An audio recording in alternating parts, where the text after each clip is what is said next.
ये आकाशवाणी है। कृपया हमारे अगले प्रसारण की प्रतीक्षा कीजिए। ये आकाशवाणी है। अब आप आज लोकसभा में प्रश्नकाल के दौरान हुई कार्यवाही की रिकॉर्डिंग सुनेंगे। This is the Delhi station of Akashvani. Please stand by for our next broadcast. You will now listen to the proceedings during the question hour in Lok Sabha today. माननीय सभासदों, माननीय अध्यक्ष जी। क्वेश्चन नंबर 301 श्रीमती गनीमेन नागाजी ठाकुर। अध्यक्ष महोदय, मेरा क्वेश्चन नंबर 301। प्रश्न संख्या 301। क्या आयुष मंत्री ये बताने की कृपा करेंगे कि सरकार द्वारा विगत 3 वर्षों के दौरान गुजरात सहित राज्यवार, संघ राज्य क्षेत्रवार कुल कितने आयुर्वेदिक चिकित्सा महाविद्यालय स्थापित किए गए हैं? क्या सरकार का भविष्य में और अधिक आयुर्वेदिक चिकित्सा महाविद्यालय स्थापित करने का विचार है? और यदि हाँ तो तत्संबंधी ब्यौरा क्या है? श्री प्रतापराव गणपतराव जाधव, आयुष मंत्री, स्वतंत्र प्रभार। अध्यक्ष महोदय, विवरण सदर के पटल पर रखिए। धन्यवाद अध्यक्ष महोदय। हम सबको पता है कि आयुर्वेदिक भारतीय चिकित्सा की एक प्राचीन प्रणाली है जो हजारों सालों से मानवता का इलाज कर रही है। परंतु अभी हालत ऐसी है कि मेरे संसदीय क्षेत्र बनासकांठा समेत कई जिले में अभी तक आयुर्वेदिक चिकित्सा महाविद्यालय नहीं है, जिससे छात्रों को दूर तक जाना पड़ता है और उन्हें काफ़ी कठिनाइयों का सामना करना पड़ता है। मुझे जो 3 साल का लिस्ट मिला, इसमें भी गुजरात का आयुर्वेदिक हॉस्पिटल बनाने का एक भी डिस्ट्रिक्ट का नाम नहीं है। मुझे आपके माध्यम से माननीय मंत्री जी से जानना है कि क्या मेरे संसदीय क्षेत्र बनासकांठा में आयुर्वेदिक चिकित्सा महाविद्यालय खोलने की कोई योजना है? अध्यक्ष महोदय, सबसे पहले मैं हमारे प्रधानमंत्री नरेंद्र मोदी जी को बहुत बहुत धन्यवाद देता हूं कि आयुर्वेद ये हमारी पारंपरिक चिकित्सा पद्धति है और आयुर्वेद को बढ़ावा देने के लिए 2014 के पहले हमारे देश में आयुष मंत्रालय भी नहीं था। सिर्फ एक स्वास्थ्य विभाग के अंतर एक विभाग चला जा रहा था। आदरणीय नरेंद्र मोदी जी की सोच ने और उनके दूरदर्शी विचारों ने 2014 में आयुष मंत्रालय हमारे देश में खोला गया और इस आयुष मंत्रालय खुलने के बाद अध्यक्ष महोदय भारी मात्रा में आयुर्वेद कॉलेज में भी बढ़ोतरी हुई है। अगर मैं आपके माध्यम से सदन को बताना चाहूँगा कि 2013 में यूजी की सीटें हमारे देश में सिर्फ लगभग 31,000 थी, जो कि बढ़कर 2024-25 में 66,718 हो गई और पीजी की सीटें जो थी 2013-14 में लगभग 3,000 थी। अभी 2024-25 में 7,782 लगभग 145% की उसमें वृद्धि की गई। 2013-14 में आयुर्वेदिक सिर्फ 520 कॉलेज हमारे पूरे देश में थे। 2024-25 में उनकी संख्या 883 लगभग 60% की वृद्धि हुई और पीजी कॉलेज में भी सीटों में 95% की वृद्धि हुई है। अध्यक्ष महाराज, मैं सम्माननीय सदस्य को बताऊंगा कि जो भी नया कॉलेज स्थापित करने का सवाल होता है तो हमारे राज्यों से अगर उनके स्टेट एनुअल प्लान में अगर वो डिमांड करते हैं तो हमारे नाम के माध्यम से केंद्र सरकार से हम उसे 70 करोड़ की अनुमति देते हैं, जो कि 60-40 में होता है। अगर सम्माननीय सदस्य को मैं बताना चाहूँगा कि आप अगर राज्यों से उनके स्टेट एनुअल प्लान में अगर केंद्र के तरफ डिमांड करते हैं तो निश्चित रूप से 70 करोड़ रुपए तक की उसे मान्यता नाम के अंदर यहाँ से दी जाएगी। Honourable member. अध्यक्ष महोदय, गुजरात में आयुर्वेदिक अस्पताल में इलाज कराते हेतु जाने वाले मरीजों से शिकायत प्राप्त होती है कि सरकारी आयुर्वेदिक अस्पतालों में स्टाफ और डॉक्टरों की कमी के कारण सही से इलाज एवं अन्य सुविधाएं नहीं मिलने पाती है। इसलिए मुझे माननीय मंत्री से जानना है कि इन अस्पतालों में स्टाफ एवं डॉक्टरों की भर्ती करने के हेतु क्या कदम उठाए जा रहे हैं और कब तक किए जाएंगे? माननीय अध्यक्ष महोदय, स्वास्थ्य का विषय जो है वो राज्यों का विषय है, लेकिन मैं आपके माध्यम से सदस्य को और सदन को बताना चाहूँगा कि नाम के माध्यम से भी कॉन्ट्रैक्ट बेसिस पर बहुत सारे पदों को मान्यता दी जाती है और राज्य के माध्यम से चाहे डॉक्टर हो या उसमें पैरामेडिकल के स्टाफ हो, वो भरने की जो प्रक्रिया होती है वो राज्यों के ब्यौरे में आती है, लेकिन केंद्र सरकार सिर्फ उनको अर्थ सहाय करने का यहाँ से अर्थ सहाय करता है और उन्हें आर्थिक मदद भी यहाँ से दी जाती है। निश्चित रूप से राज्य ने ऐसे अगर नहीं भरे होंगे तो मैं उसकी मालूमात लेके सदस्यों को बताऊंगा। Shri R Sachithanantham. Thank you very much, Speaker sir, for giving opportunity for me. Sir, our Tamil Nadu government applied to start Siddha Medical College at Palani in my constituency, which was the place of Bogar Siddhar. Lands are also allocated. When will you give the permission to start the Siddha Medical College under Ayush Department, sir? अध्यक्ष महोदय, मैंने पहले ही यहाँ पर बता दिया है कि राज्यों के तरफ से अगर नाम के माध्यम से उनके एनुअल एक्शन प्लान में अगर डिमांड आती है तो 70 करोड़ रुपए तक की मंजूरात हम यहाँ से देते हैं कि राज्य और केंद्र सरकार के 60-40 के रेशियो में ऐसे कॉलेज वहाँ पर खोले जा सकते। अध्यक्ष महोदय, मैं अधिक से यहाँ पर ये भी बताऊँगा कि राष्ट्रीय आयुष मिशन के माध्यम से जो 13-14 में जो बजट था और उनका खर्चा था वो लगभग 680 करोड़ था, लेकिन आज 2025-26 में ये बजट बढ़कर 3,992 करोड़ रुपए हो गया। लगभग 6 गुना इसमें हमने हमारे सरकार ने मोदी जी के मार्गदर्शन में यहाँ पर उसमें प्रगति की है, बढ़ा के दिया है। और जो भी सदस्य अगर ऐसे खोलना चाहते हैं तो उनके स्टेट एक्शन प्लान में वो यहाँ आना चाहिए। डायरेक्ट से पूरे यहाँ से सरकारी कॉलेज हमने अभी दिया नहीं। Doctor Vishnu Prasad. Thank you, Speaker sir. We all know India is very famous for its Ayurvedic medicines. For many centuries, Ayurvedic medicine has been very popular. But unfortunately, though government is trying to promote Ayurvedic Medical College, in 2023-24, in your answer you have given there is no college being permission. Letter of permission was not given to any college. But in 24-25, there are 2 colleges you have given LOP. I would like to know through Honorable Speaker, what was the reason there was no permission given to any college? Is there any stricter norms or whether there can be any relaxation in the norms in starting a new medical college? Thank you, sir. अध्यक्ष महोदय, ये जो प्रश्न पूछा गया था वो सिर्फ सरकारी कॉलेज के बारे में पूछा गया था कि केंद्र सरकार के माध्यम से ये 3 सालों में कितने कॉलेज खुले गए और उसका विवरण पूरा उत्तर में दिया गया है। लेकिन 23-24 में केंद्र सरकार के माध्यम से कोई कॉलेज खोला नहीं गई था, इसीलिए 23-24 में जुड़ा है। लेकिन 22-23 में भी कॉलेज, सरकारी कॉलेज खुले गए थे, कुछ राज्यों के माध्यम से, नाम के माध्यम से, कुछ केंद्र सरकार के माध्यम से, और 23-24 में भी 2 नए कॉलेज केंद्र सरकार के माध्यम से खोले गए। श्री दर्शन सिंह चौधरी शॉर्ट में। धन्यवाद अध्यक्ष महोदय जी। मैं आपके माध्यम से मंत्री महोदय से पूछना चाहता हूं कि मध्य प्रदेश जनसंख्या की दृष्टि से व क्षेत्रफल की दृष्टि से बड़ा प्रदेश है और आदिवासी जनसंख्या प्रचुर मात्रा में रहती है। मेरा निवेदन है कि यहाँ केंद्र सरकार द्वारा एक चिकित्सा महाविद्यालय खोलकर और मध्य प्रदेश पर भी कृपा बरसाने की कृपा करेंगे। अध्यक्ष महोदय, हमारे पूरे देश में अगर देखा जाए तो आयुर्वेदिक कॉलेजों की संख्या महाराष्ट्र, उसके बाद में कर्नाटक, गुजरात और मध्य प्रदेश में काफ़ी संख्या में है। और उनका जो सदस्यों का कहना है तो मैंने पहले ही बता दिया कि नाम के माध्यम से उनके राज्य के एनुअल एक्शन प्लान में अगर वो हमारे यहाँ डिमांड करते हैं तो मैं फिर से आपको सभी को बताना चाहूँगा कि 70 करोड़ रुपए तक की मान्यता हम देते हैं नाम के अंदर 60-40 के रेशियो में।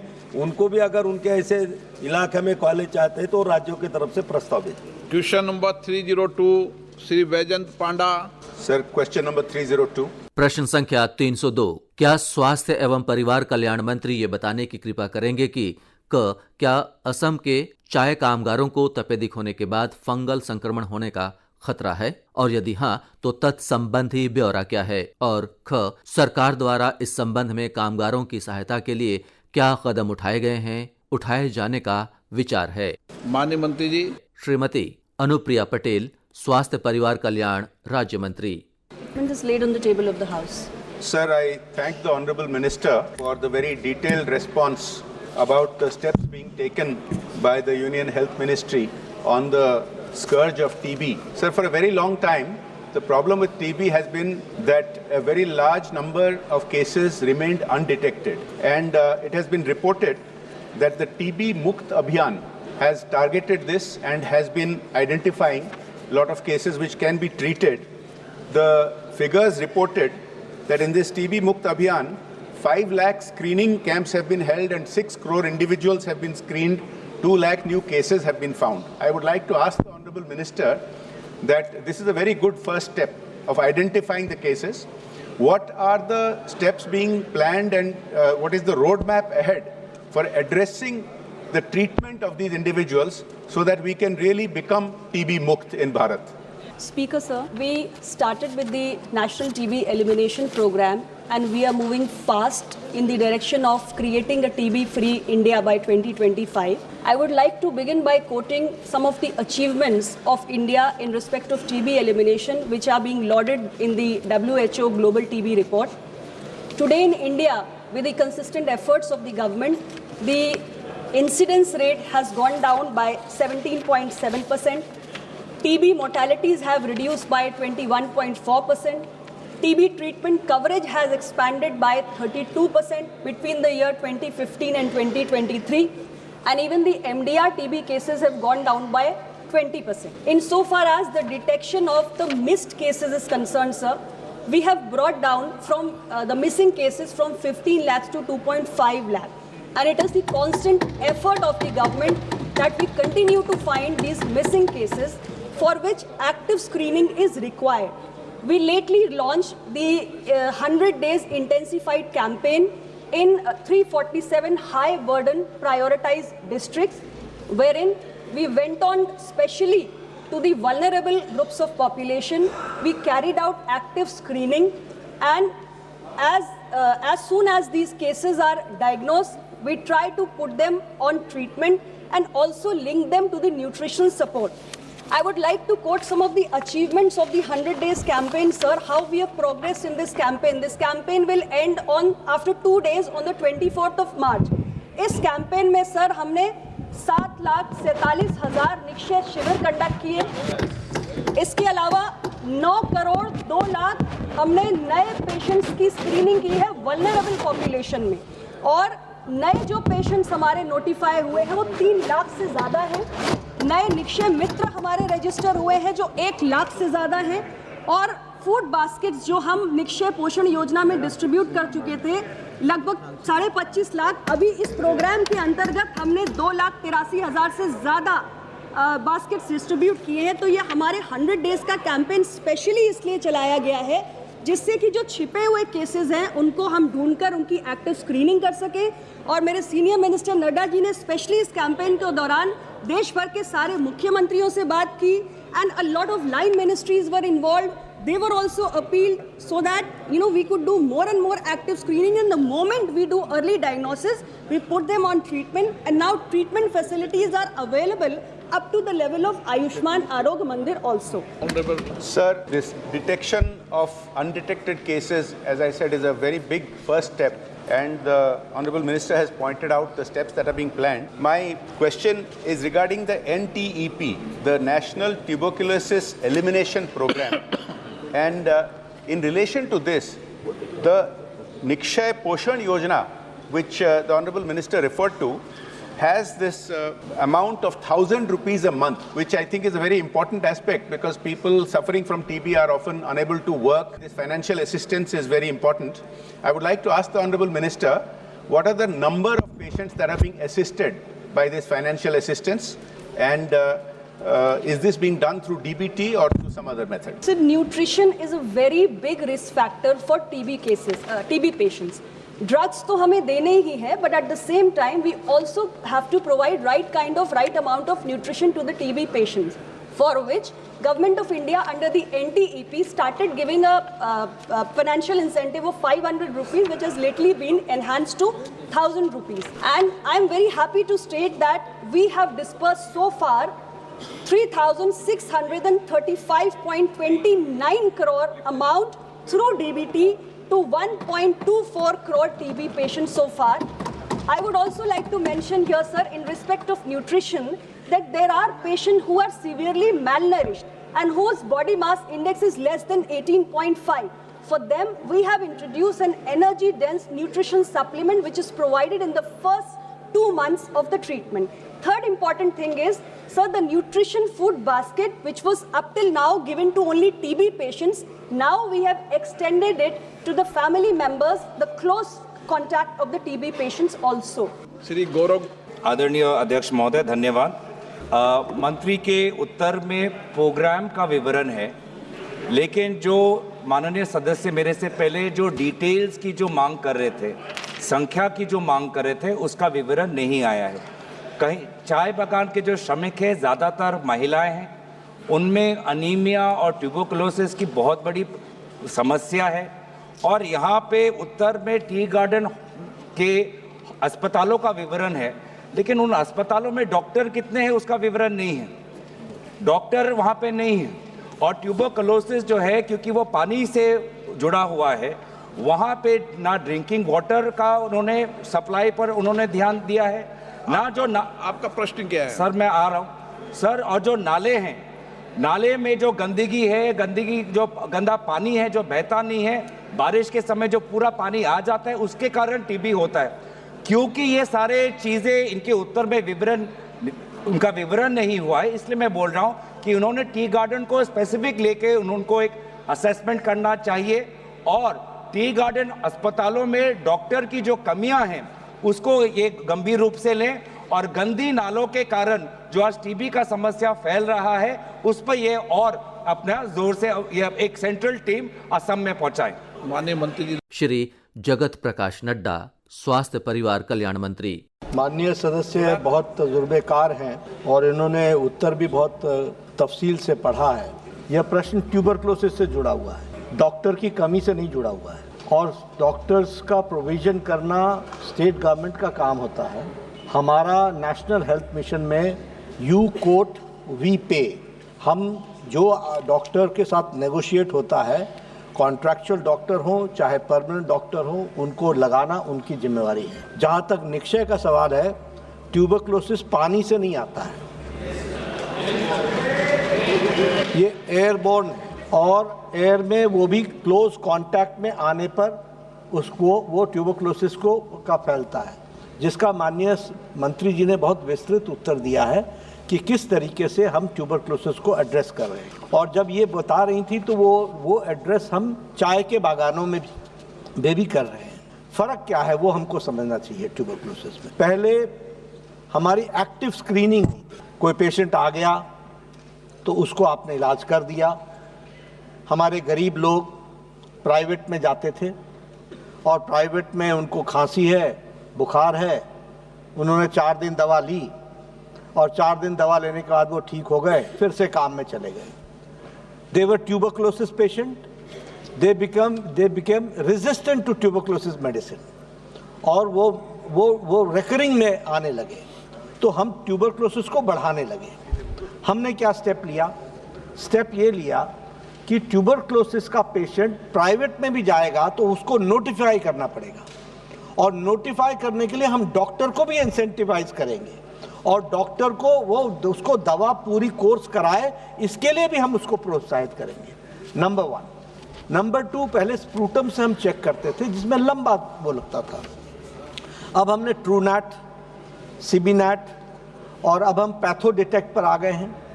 और ये जो और हैंड होल्ड एक्सरे मशीन, ये जो हम लोग 6 करोड़ के आसपास जो हम लोगों ने 100 दिन के अंदर लोगों को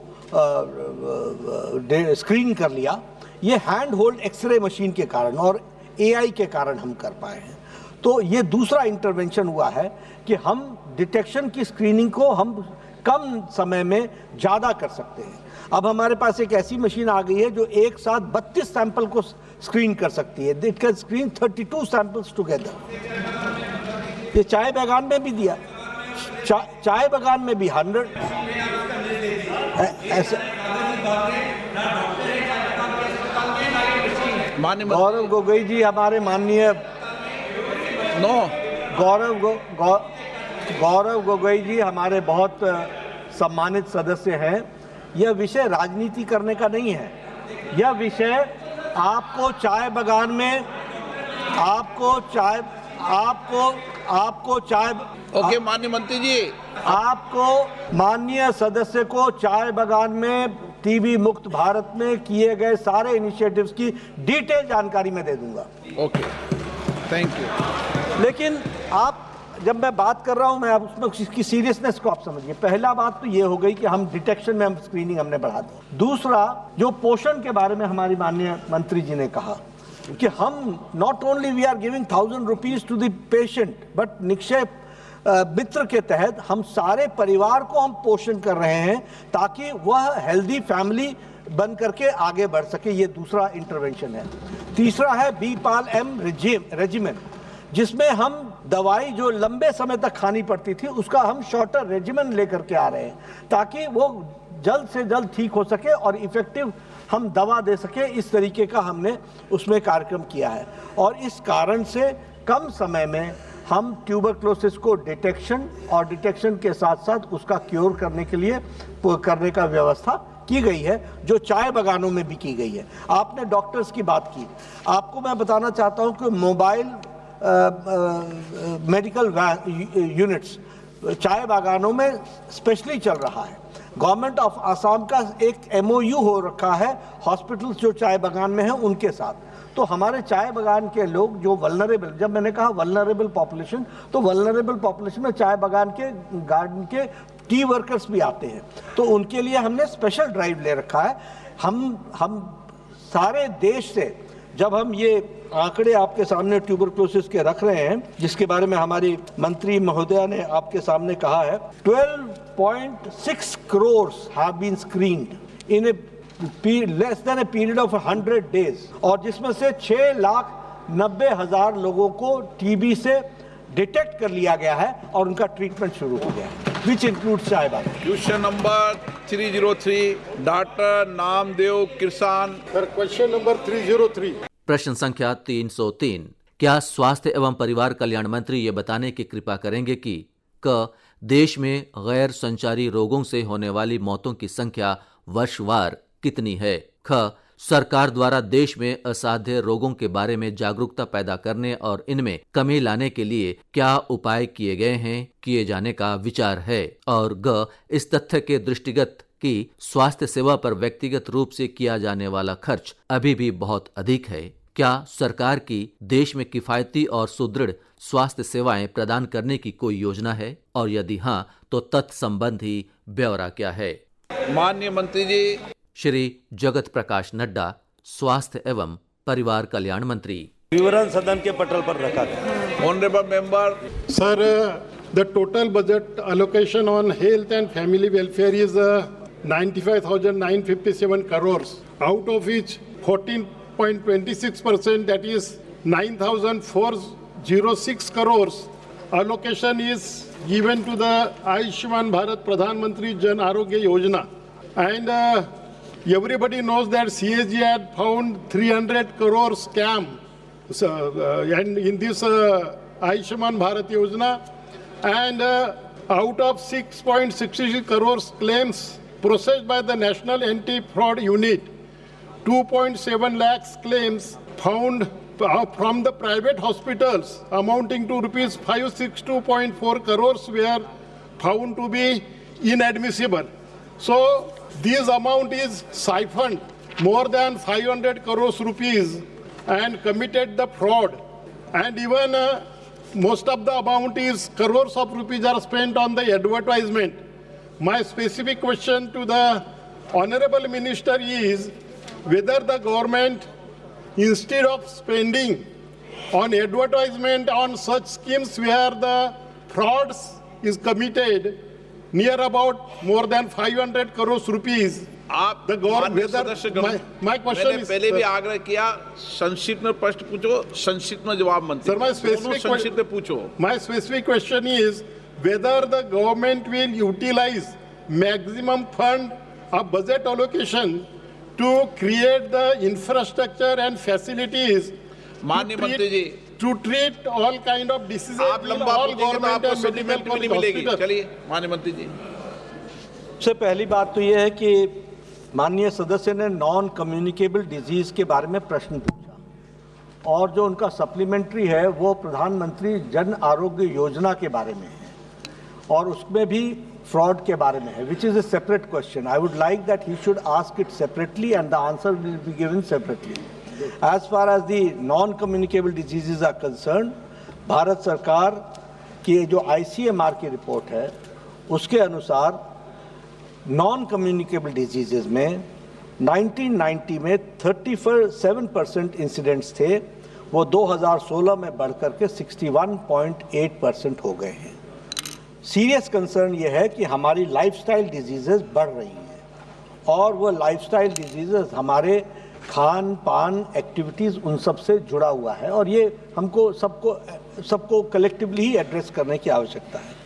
हम प्रिवेंशन, प्रोमोटिव और उसके लिए एडवर्टीजमेंट्स का उपयोग करते हैं और वो उपयोग जो होता है वो ताकि ज़्यादा से ज़्यादा लोग कर सके.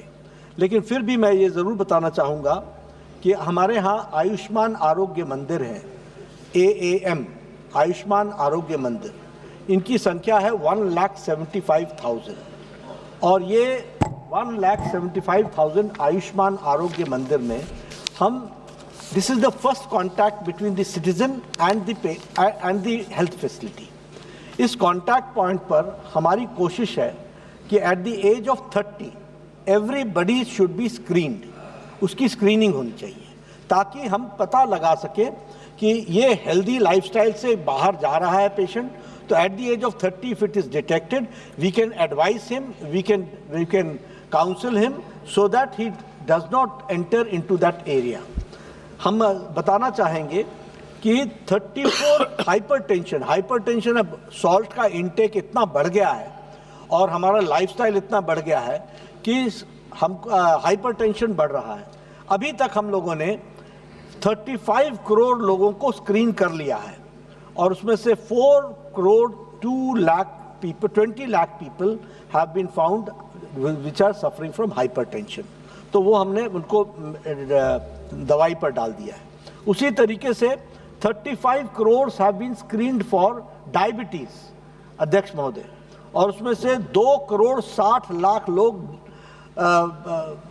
शुगर के पेशेंट पाए गए हैं और उनका भी इलाज शुरू कर दिया गया है. हमने ओरल कैंसर में 29 करोड़ 35 लाख लोगों को स्क्रीन किया है ओरल कैंसर में और उसमें से 1 करोड़ 58 लाख लोगों को कैंसर पॉजिटिव पाया गया है. उसी तरीके से हमारी बहनों का, माताओं का ब्रेस्ट कैंसर की स्क्रीनिंग 15 करोड़ 61 लाख लोगों की स्क्रीनिंग हुई है हमारे माताओं की. उसमें से 58,600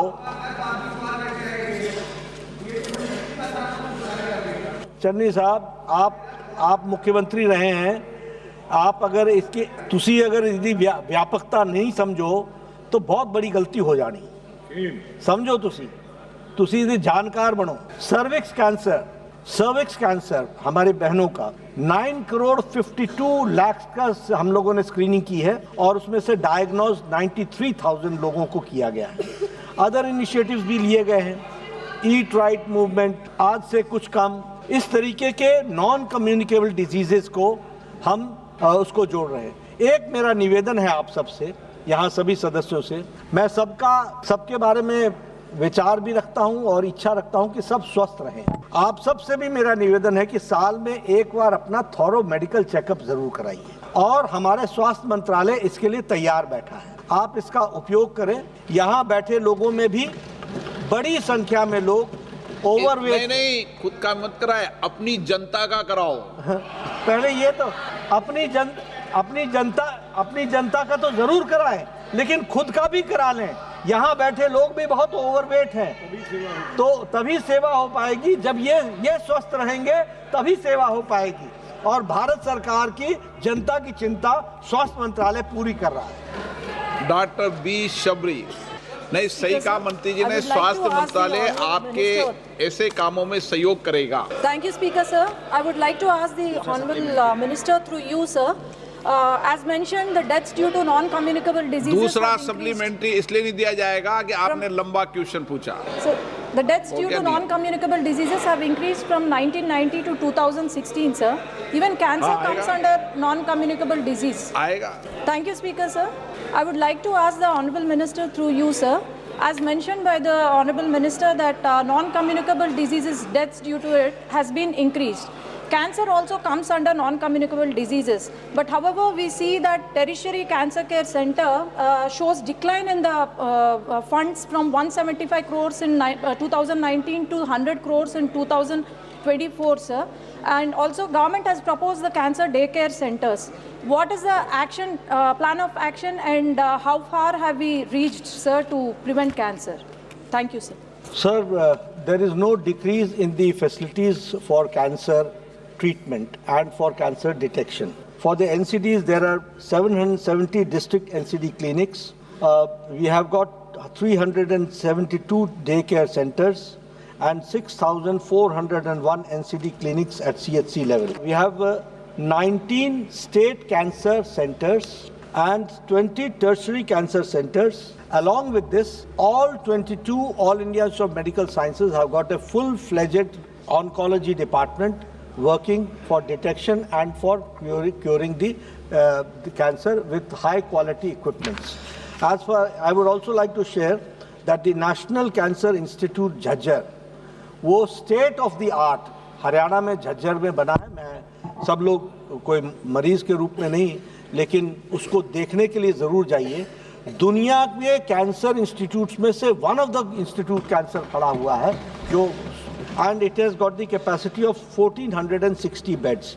उसी तरीके से चित्तरंजन कैंसर इंस्टीट्यूट का कोलकाता, वहाँ भी हम लोगों ने 500 करोड़ रुपीस दिए हैं और उसको भी हम अपडेट कर रहे हैं।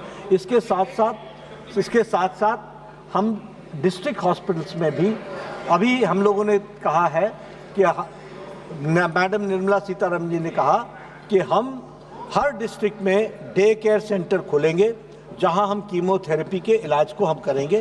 This year we are going to open 200 and next year we will be fulfilling all the districts. Shri KC Venugopal ji, आप आपके सदस्यों का नंबर खा जाते हैं, सब सदस्य आ जाएं। Sir, as per the answer, the screening of the non-communicable diseases is conducted by ASHA workers and ANMs. I think the Honourable Minister is aware of the 39 days agitation which is happening in Kerala by ASHA workers. Yesterday onwards, they started a hunger strike. State government is totally blaming on sender.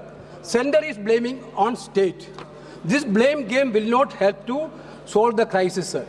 Yesterday, the state government sources in Kerala saying that the Honourable Minister of Kerala approached for you, Honourable Union Minister, for an appointment which has been denied. Therefore, this type of news are coming. My question, sir, my question to Honourable Minister, sir, when this scheme was conceptualized, that point in time it was a volunteer scheme, 2005. Now 22 years already 21 years already passed over. ASHA workers are doing big contribution in this sector. Sir, my question, whether these workers can be considered as laborers and whether the minimum wages to them should be given all over India and whether retirement elements also should be given, whether the ministry is going to solve the agitation issues. Sir, I respect the honourable member. He is a very senior member and he is a very senior person in the party. But for the question which he has asked, come to my chamber, I will discuss with you in detail. This question does not relate to ASHA workers. This question relates to non-communicable diseases and that I have answered elaborately. Question number 304, Shrimati Sanjana Jatav. प्रश्न संख्या 304। क्या स्वास्थ्य एवं परिवार कल्याण मंत्री ये बताने की कृपा करेंगे कि क्या सरकार के संज्ञान में 5 medicine manufactured in Uttarakhand fail in sampling शीर्षक वाला समाचार आया है? ख, यदि हाँ तो तत्संबंधी ब्यौरा क्या है? ग, विगत 3 वर्षों के दौरान विभिन्न दवा कंपनियों की ऐसी दवाओं के नाम क्या हैं जिनका केंद्रीय औषधि मानक नियंत्रण संगठन CDSCO द्वारा विभिन्न राज्यों में परीक्षण किया गया है। घ ऐसी दवाओं के नाम और उनकी निर्माता कंपनियों के नाम क्या हैं जिनके नमूने गुणवत्ता के जांच में फेल हो गए हैं। और अंग सरकार द्वारा लाइसेंस रद्द किए जाने सहित दवा कंपनियों के विरुद्ध अब तक की गई कार्रवाई का ब्यौरा क्या है। माननीय मंत्री जी। श्रीमती अनुप्रिया पटेल, स्वास्थ्य एवं परिवार कल्याण राज्य मंत्री। सभा पटल पे रखा है। माननीय मंत्री जी, मैं आपसे यह प्रश्न पूछना चाह रही हूँ कि जिन दवाइयों की सेल्फ जांच में फेल हुई उन दवाइयों कंपनियों के नाम आप मुझे इस महान सदन में बताएं और उनके साथ की FIR हुई है या नहीं हुई है। पिछले 5 वर्षों में जो नकली दवाइयों के कारण जिन लोगों की जांच हुई है, जान चली गई, विशेष रूप से जो ग्रामीण दूर दराज से क्षेत्र में जो सरकार जिन प्रभावी निर्दोष लोगों की जिस प्रकार उनको कोई मुआवजा मिला है या नहीं मिला है। माननीय मंत्री जी, अनुमति हो तो मैं थोड़ा विस्तार से इस सवाल का विस्तार मत करो, आप तो शॉर्ट में बताओ। अध्यक्ष जी, जहाँ तक ड्रग्स की बात है, NSQ, स्पूरियस, एडल्ट्रेटेड या मिसब्रांडेड ड्रग्स की क्वालिटी और एफिकेसी को चेक करना, सेफ्टी को मेंटेन करना, ये नेशनल ड्रग रेगुलेटर CDSCO की जिम्मेदारी है।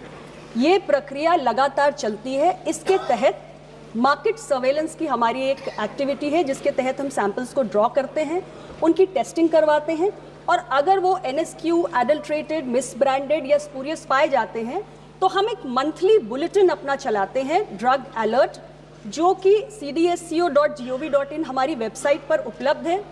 जो माननीय सदस्य ने जानकारी मांगी कि कौन सी ड्रग्स हैं स्पूरियस या कौन सी कंपनीज हैं, क्या एक्शन हुआ, आपको उस पर सारी जानकारी मिल जाएगी।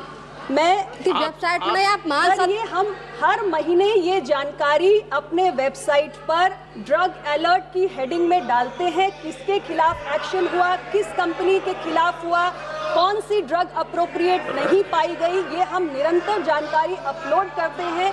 ड्रग्स इन कॉस्मेटिक एक्ट 1940 के प्रोविजंस के अनुरूप जो भी उचित एक्शन होता है, उचित फोरम के माध्यम से वो एक्शन लिया जाता है, चाहे किसी को शो कॉज नोटिस देना हो, चाहे किसी का लाइसेंस कैंसिल करना हो, चाहे स्टॉप प्रोडक्शन ऑर्डर देना हो, चाहे स्टॉप टेस्टिंग ऑर्डर देना हो, सब कुछ ड्रग्स इन कॉस्मेटिक्स एक्ट 1942 के प्रावधान के अंतर्गत किया जाता है। हमारे नाम बताओ, क्या जवाब स्पीकर साहब को दिया जाता है। तो सर, ये जानकारी अगर उनको किसी कंपनी के बारे में या ड्रग के बारे में चाहिए तो मैं उनको निवेदन करूंगी कि वो हमारे वेबसाइट पर जाएं। अध्यक्ष महोदय, मैं माननीय मंत्री जी से बार मैं वही पूछ रही हूँ कि वेबसाइट में मैं क्या देखूं। मुझे आप इस महान सदन में बताओ कि भाई वो कंपनियां हैं, उनकी जांच तो हो, आप बोलो तो सही।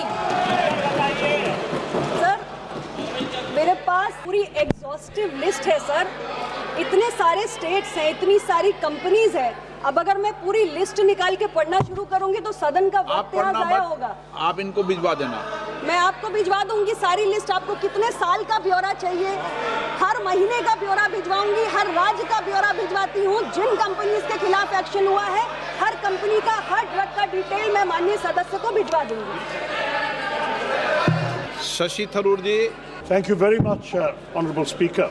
I'm afraid, sir, this is a genuine problem. It has even affected our country's reputation abroad because spurious drugs have been sold. There were also reports that the army is receiving goods of substandard quality from many of our pharmaceutical manufacturers. So the real issue is a lack of credible central standards to actually inspect these firms. My own state of Kerala, sir, 90% of the drugs sold in my state are from other states. But we have no common central standard to evaluate the quality of the drugs that are coming. If there is a case, sir, you won't believe it, under the Act of 1940, you have to get the details about the constitution of the manufacturing and marketing companies in order to file a formal complaint in court. There is no central database, no central pool for obtaining these documents. We have to send letters to the drugs controller of the states or the union territory in which the manufacturer is located. Then if there are no answers, an investigative officer has to be sent to Uttarakhand or Himachal or somewhere else to physically pick up the documents. 90% of the time we don't get the documents, sir. The problem is, what can the central government do about ensuring central standards, creating a common database to which state governments can have access, and thereby creating a central regulatory environment that protects the country's reputation from spurious drugs. Thank you very much. सबसे पहले तो बात country की regulatory system की reputation के बारे में, मैं इसके बारे में कुछ बातें ज़रूर कहना चाहूँगी सर। आज हमारे कंट्री का जो ड्रग रेगुलेटरी सिस्टम है, जो नेशनल रेगुलेटर है सर, हमारा इंडियन फार्माकोपिया जो है वो आज दुनिया के 13 देशों में रिकग्नाइज्ड है। इसके अलावा सर WHO ने अभी NRA रीबेंचमार्किंग की थी, जिसमें जो इंडिया का नेशनल ड्रग रेगुलेटर CDSCO है, उसके maturity level 3 with highest marks इसको रिटेन किया है। सर आज इंडिया अफिलिएट मेंबर है Indian medical device regulators forum का, which is a collaborative group of global medical device regulators. अभी रिसेंटली सर हमने international conference of drug regulatory authorities 19 conference पहली बार इंडिया में हमने होस्ट किया है। ये हमारी इमेज है, ये हमारी रेप्यूटेशन है। जहाँ तक हमारे ड्रग सेफ्टी और ड्रग सेफ्टी या ड्रग रेगुलेटरी सिस्टम स्ट्रेंथनिंग की बात है सर, हम पहले तो हम रिस्क बेस्ड इंस्पेक्शंस करते हैं सर, जो जॉइंट इंस्पेक्शन होते हैं, जिसमें CDSCO के ऑफिसर्स भी होते हैं, जोनल सब जोनल ऑफिस के ऑफिसर्स भी होते हैं, स्टेट ड्रग रेगुलेटरी ऑफिसर्स के अफसर भी होते हैं, और इन जॉइंट इंस्पेक्शंस की प्रॉपर चेकलिस्ट होती है, गाइडलाइंस रहती हैं, जिसमें इंस्पेक्शन की यूनिफॉर्मिटी बनी रहे, और मैन्युफैक्चरिंग फर्म्स या टेस्टिंग लेबोरेटरीज इनके इंस्पेक्शंस हम करते हैं, ताकि हम देखें कि वहाँ पे जो गुड मैन्युफैक्चरिंग प्रैक्टिसेस हैं उसका पालन हो रहा है या नहीं हो रहा है। लेटली हमने सर अपने शेड्यूल M को भी रिवाइज किया है। इसके अलावा जो हमारे कुछ और स्टेप्स हमने लिए हैं सर, हमने ड्रग्स के लिए QR कोड को मैंडेटरी किया है प्राइमरी पैकेजिंग पे, सेकेंडरी पैकेजिंग पे, ताकि उसका हम ऑथेंटिफिकेशन कर सकें। हमने एक्टिव फार्मास्यूटिकल इंग्रेडिएंट्स के लिए QR कोड को मैंडेटरी किया है, ताकि हम ट्रैकिंग और ट्रेसिंग कर सकें। और जो हमारा ड्रग रेगुलेटरी सिस्टम है उसकी स्ट्रेंथनिंग के लिए हम एक सेंट्रली स्पॉन्सर्ड स्कीम लेके आए हैं 850 करोड़ की सर। इस स्कीम के अंतर्गत हमारी जितनी भी स्टेट्स के अंदर भी ड्रग टेस्टिंग लेबोरेटरीज हैं, हम नए टेस्टिंग लेबोरेटरी स्थापित कर रहे हैं, पुराने एग्जिस्टिंग लेबोरेटरीज को हम स्ट्रेंथन कर रहे हैं, जो हमारे ड्रग रेगुलेटर्स ऑफिसेज हैं उनको स्ट्रेंथन कर रहे हैं। 753 करोड़ हम रिलीज कर चुके हैं। नई हमने ड्रग टेस्टिंग लेबोरेटरी स्टैब्लिश की है इंदौर में, भुवनेश्वर में। तो हम सारे काम कर रहे हैं, हमारी ग्लोबल रेप्यूटेशन भी बढ़ रही है, ड्रग सेफ्टी और एफिकेसी के लिए हम कदम उठा रहे हैं, और ड्रग रेगुलेटरी फ्रेमवर्क की स्ट्रेंथनिंग के लिए भी लगातार हम कदम उठा रहे हैं। श्री सौमित्र खान। सर मेरे को जो जानने की इच्छा है, पश्चिम बंगाल में आप जो नेशनल हेल्थ मिशन का अंडर में आपका नेशनल केंद्रीय आरोग्य मंदिर बनाया, तो कितने हमारा पश्चिम बंगाल में कितने सारे आपका सुपर स्पेशलिटी अस्पताल बनाया केंद्र सरकार का सहयोगिता में, और हमारा एक म्यूनिसिपलिटी एरिया सेनामुखी, वहाँ पे अस्पताल बन सकता है क्या नहीं है? अध्यक्ष महोदय, ये प्रश्न हमारा ड्रग रेगुलेशन से जुड़ा हुआ है, CDSCO से जुड़ा हुआ है। जो माननीय सदस्य ने प्रश्न पूछा वो NHM से रिलेटेड है, तो मैं उनसे इतना ही कहना चाहूंगी कि वो अलग से NHM के तहत प्रश्न उठा सकते हैं। और बाकी सदन की जानकारी के लिए, माननीय सदस्य की जानकारी के लिए इतना कहना चाहती हूँ कि NHM के तहत जो भी प्रस्ताव हमें प्राप्त होते हैं वो स्टेट PIPs के जरिए प्राप्त होते हैं। तो माननीय सदस्य के क्षेत्र में उनके राज्य का कोई सुझाव है, स्टेट PIPs के जरिए वो हमारे NHM को भिजवाएं यहाँ पे सेंटर में, तो हम उसे अप्रूव करेंगे। Question number 305 doctor D Purandeswari. Question number 305 sir. प्रश्न संख्या 305। क्या स्वास्थ्य एवं परिवार कल्याण मंत्री ये बताने की कृपा करेंगे कि क्या देश में तपेदिक के मामलों और मृत्यु दर को कम करने के मामले में राष्ट्रीय तपेदिक उन्मूलन कार्यक्रम NTEP के तहत कोई महत्वपूर्ण प्रगति हुई है, और यदि हाँ तो तत्संबंधी ब्यौरा क्या है? क्या सरकार की तपेदिक के मामलों में निरंतर कमी लाने के लिए कोई योजना है, और यदि हाँ तो तत्संबंधी ब्यौरा क्या है? क्या देश में कमजोर आबादी में तपेदिक के सक्रिय मामलों का पता लगाने में तेजी लाने के लिए विशिष्ट कार्य किए जा रहे हैं, और यदि हाँ तो तत्संबंधी ब्यौरा क्या है? आयुष्मान आरोग्य मंदिर जैसी विभिन्न स्वास्थ्य पहलों के एकीकरण से तपेदिक की जांच और उपचार सेवाओं में किस प्रकार सुधार होने की उम्मीद है और सरकार द्वारा ये सुनिश्चित करने के लिए क्या उपाय किए गए हैं। किए जाने का विचार है कि निक्षय पोषण योजना के माध्यम से तपेदिक के सभी पात्र रोगियों तक पोषण सहायता प्रभावी रूप से पहुंच सके। माननीय मंत्री जी। श्रीमती अनुप्रिया पटेल, स्वास्थ्य एवं परिवार कल्याण राज्य मंत्री। From the table of the House. Honorable member. Sir, in the reply given, it has been mentioned that the incidences of TB has come down by 17.7% since 2015, sir. This is a remarkable achievement for sure, and I would like to congratulate the Honorable the Union Health Minister Nadda ji and Anupriya Patel ji in actually achieving this success. Having said that, sir, despite this progress, there are certain high-risk populations, such as the urban slum dwellers, the tribal population, and also people who are exposed to hazardous occupations like people engaged in mines and also the construction workers, sir. And they face the disproportionate TB burden in our country. Sir, the minister in his reply earlier had mentioned that they have engaged mobile health vans and also handheld screening machines to actually reach out to the people. But sir, we need to understand that the tribal population live in very difficult terrains and are far-flung.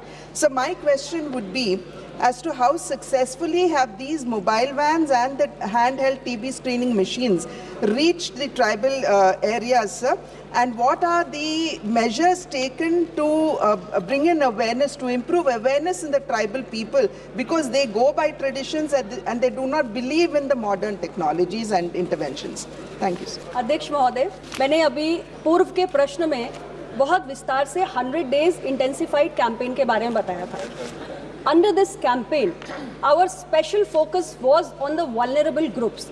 Vulnerable groups include many kind of people, the PLHIVs, the alcoholics, the smokers, the people living in old age homes, asylums, orphanages, and even tribal communities. So we specially deployed the Nikshay Vahans, these mobile medical vans which were equipped with the screening and diagnostic machinery and equipments which could reach out to the most remotest areas, the vulnerable population, the tribal groups, and we screened them.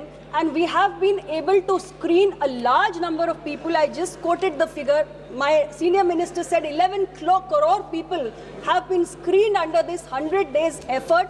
So no stone has been left unturned to reach out to our tribal population. And our frontline health workers are working at the grassroots level to increase awareness, sir.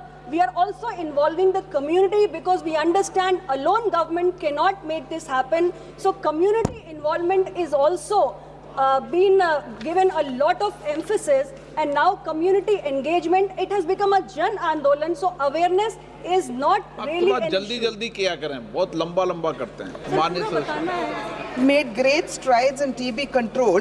Multi-drug resistant TB is still a challenge for us in our country, sir. So my question to the Honorable Minister would be, what are the strategies that the government is implementing to ensure better treatment adherence? Because largely, sir, these people who are undergoing treatment tend to discontinue it because of the long periods and also because of logistic problems that they face. So what are the measures that the ministry is undertaking to ensure that there is better treatment adherence? And also, sir, would this include digital treatment monitoring and community-based interventions as well, sir? Sir, MDR TB patients के लिए we have introduced, we earlier had a treatment regimen which was for a longer duration, 9 to 11 months, but recently we have come up with an even more short duration regimen which is only for 6 months. So it is shorter, it is safer, it is efficacious. It is called BPAM. My Honorable Senior Minister has already explained, sir. And we are maintaining good amount of drug stocks, and we are also tracking and monitoring so that drugs in sufficient quantity are always available.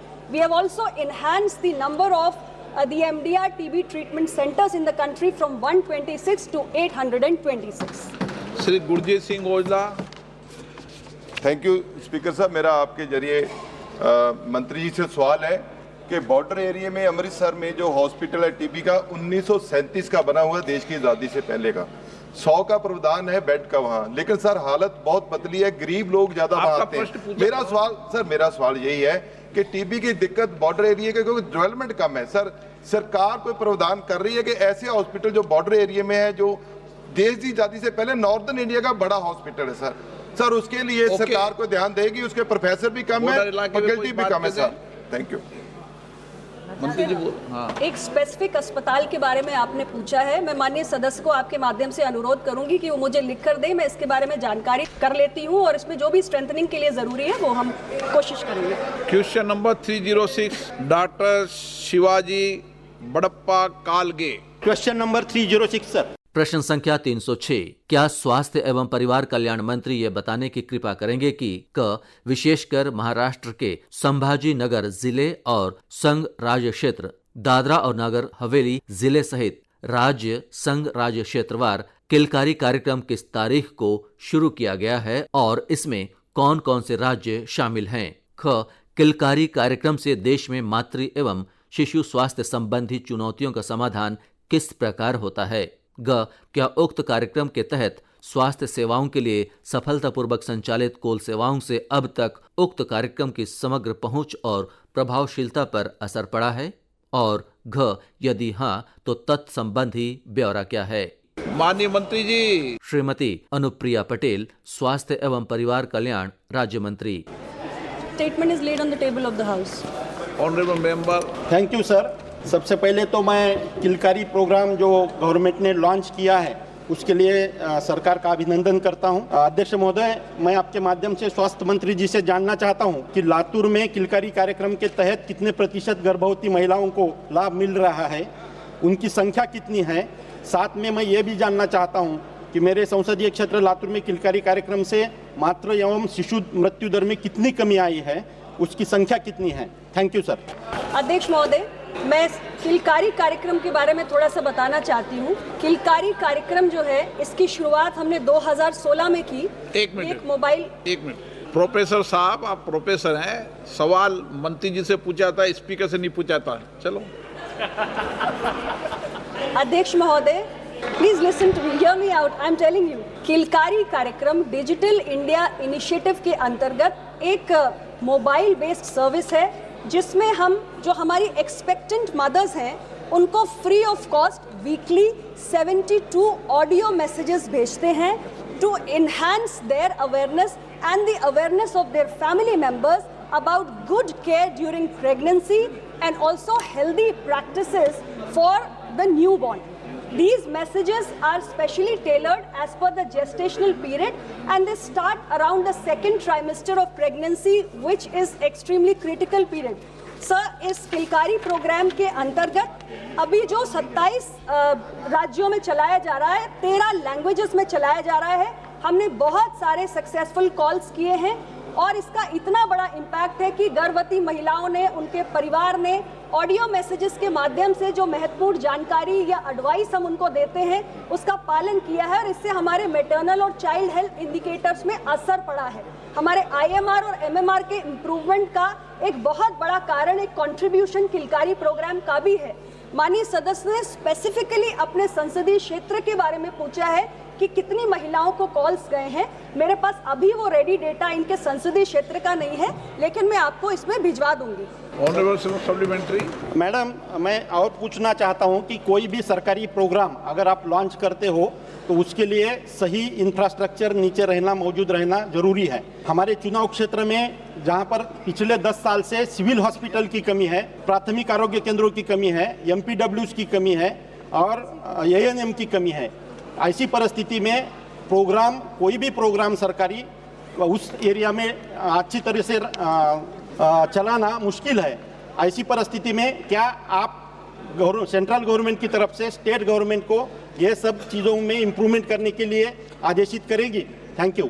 अध्यक्ष जी, यदि specifically किलकारी के संदर्भ में सांसद जी कह रहे हैं तो मैं इतना ही कहूंगी कि किलकारी, जैसा कि मैंने पहले भी कहा, IVR ऑडियो मैसेजेस हैं, interactive voice recording audio messages हैं और एक्चुअली में इन मैसेजेस के कारण जो आशा का काम है वो काफी कम हुआ है क्योंकि अब फिजिकली उनको कांटेक्ट नहीं करना पड़ता है. फोन के माध्यम से ही जानकारी चली जाती। बाकी आपने अपने क्षेत्र में जो सिविल हॉस्पिटल या पीएचसी या आशा के बारे में जो विषय उठाए मल्टीपर्पज वर्कर को लेकर, ये सारे विषय राज्य सरकार से जुड़े हुए हैं। राज्य सरकार एनएचएम में स्टेट पीआईपीज के माध्यम से प्रपोजल भेजते हैं, हम उसके लिए फाइनेंशियल और टेक्निकल सपोर्ट देते हैं। तो आपके राज्य में कोई भी कमी है, आप स्टेट के पीआईपी में प्रोग्राम इम्प्लीमेंटेशन प्लान में प्रस्ताव भिजवाइए, सेंटर को इसमें कोई समस्या नहीं है। श्रीमती कलाबेन मोहन भाई देलकर। महोदय, आपका बहुत बहुत धन्यवाद। किलकारी योजना 15 जनवरी 2016 को डिजिटल इंडिया की पहल में एक भाग के रूप में शुरू की गई। इस योजना का मुख्य उद्देश्य गर्भवती महिलाओं और नवजात शिशुओं को स्वास्थ्य को बेहतर बनाने के लिए यह योजना महिलाओं को उनके गर्भावस्था, प्रसव और शिशु के जन्म के बाद तक के समय में उचित जानकारी और सहायता प्रदान करती है। ये अच्छी बात है जिसका मैं स्वागत भी करती हूँ। अध्यक्ष महोदय, मैं दादरा नगर हवेली संसदीय क्षेत्र से आती हूँ। मैं आपके माध्यम से संबंधित मंत्री जी से जानना चाहती हूँ कि मेरे संसदीय क्षेत्र में किलकारी कार्यक्रम के तहत कितनी प्रतिशत गर्भवती महिलाओं को लाभ मिला है, और महोदय जब से यह योजना शुरू हुई उसमें मेरे संसदीय क्षेत्र में मातृ एवं शिशु मृत्यु दर में कितनी प्रतिशत कमी आई। साथ में मैं यह भी जानना चाहूँगी कि इस कार्यक्रम में कुपोषण की समस्याओं को दूर करने में कितनी मदद मिली। Sir, Dadra Nagar Haveli, Daman and Diu में टोटल हमने 59,414 सक्सेसफुल कॉल्स अचीव किए हैं फाइनेंशियल ईयर 2024-25 में, और डिस्ट्रिक्ट दादरा नागर हवेली में 35,097 सक्सेसफुल कॉल्स हमने अचीव किए हैं। और स्पेसिफिकली आपकी डिस्ट्रिक्ट में कितनी कमी आई है वो स्पेसिफिक डेटा नहीं है सर, लेकिन ओवरऑल इंडिया के अंदर आज मैटरनल मोर्टेलिटी और इन्फेंट मोर्टेलिटी में भारी कमी आई है सर। हमारा जो रेट ऑफ डिक्लाइन है वो आज ग्लोबल रेट ऑफ डिक्लाइन से कहीं ज़्यादा है। हमारा MMR 83% से डिक्लाइन किया है, ग्लोबली रेट ऑफ डिक्लाइन 42% है। IMR हमारा 59% से डिक्लाइन कर रहा है, ग्लोबली ये 69% के करीब है। तो हमारे जो नेशनल फिगर्स है वो काफ़ी तेज़ी से इसमें गिरावट आई है। स्पेसिफिकली आपके डिस्ट्रिक्ट में क्या इसमें गिरावट आई है ये जानकारी मैं उपलब्ध करा दूंगी। श्रीमती मीसा भारती। सर माइक, हाँ, चालू। सॉरी, बहुत बहुत धन्यवाद अध्यक्ष महोदय। मेरा कोई प्रश्न नहीं था, लेकिन फिर भी मैं अपने बिहार प्रदेश के तरफ से एक प्रश्न माननीय स्वास्थ्य मंत्री जी से पूछना चाहती हूँ कि हमारे पटना एम्स को अपना डायरेक्टर कब मिलेगा। मंत्री जी कृपया करके बताने का कष्ट करें। सर, ये किलकारी कार्यक्रम से जुड़ा हुआ सवाल नहीं है। जब ऑल इंडिया इंस्टीट्यूट का प्रश्न लगाइए उस पर आपको उत्तर जरूर मिलेगा।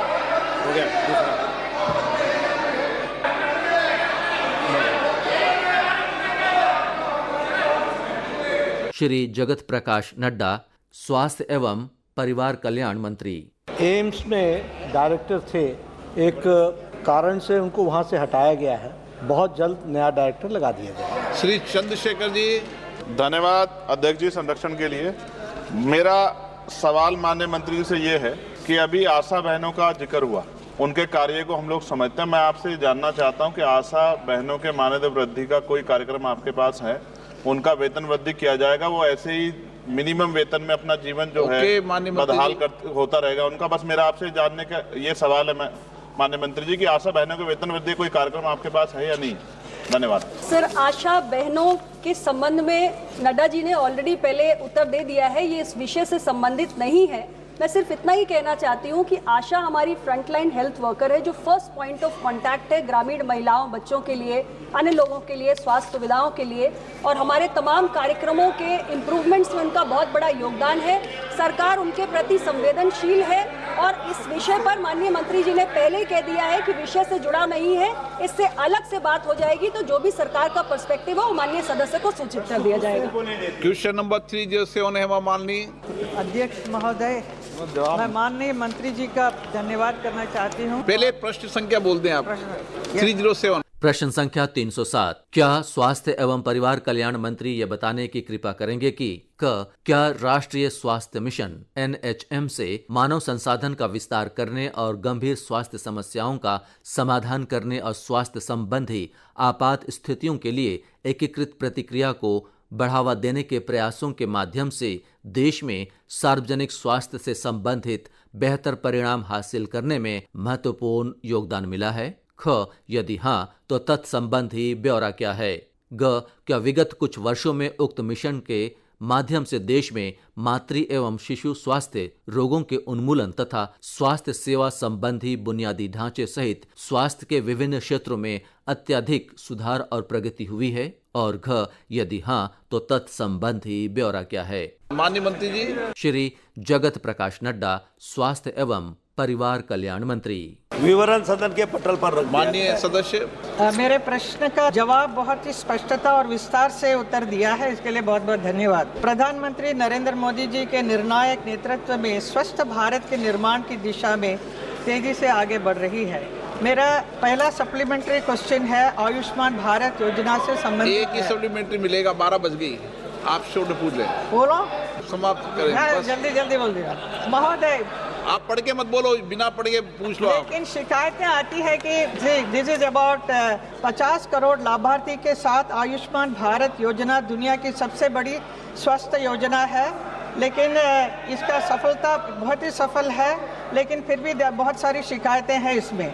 लेकिन शिकायतें यही है कि लाभार्थी के पास आयुष्मान कार्ड होते हुए भी बेड नहीं होने या फिर ज़रूरी डॉक्यूमेंट नहीं होने के कारण बताकर अस्पताल द्वारा इलाज में मना कर दिया जाता है। इसके कारण आयुष्मान कार्ड होते हुए भी ज़रूरतमंद लोग पैसे देकर उसी अस्पताल में इलाज कराने को मजबूर हो जाते हैं।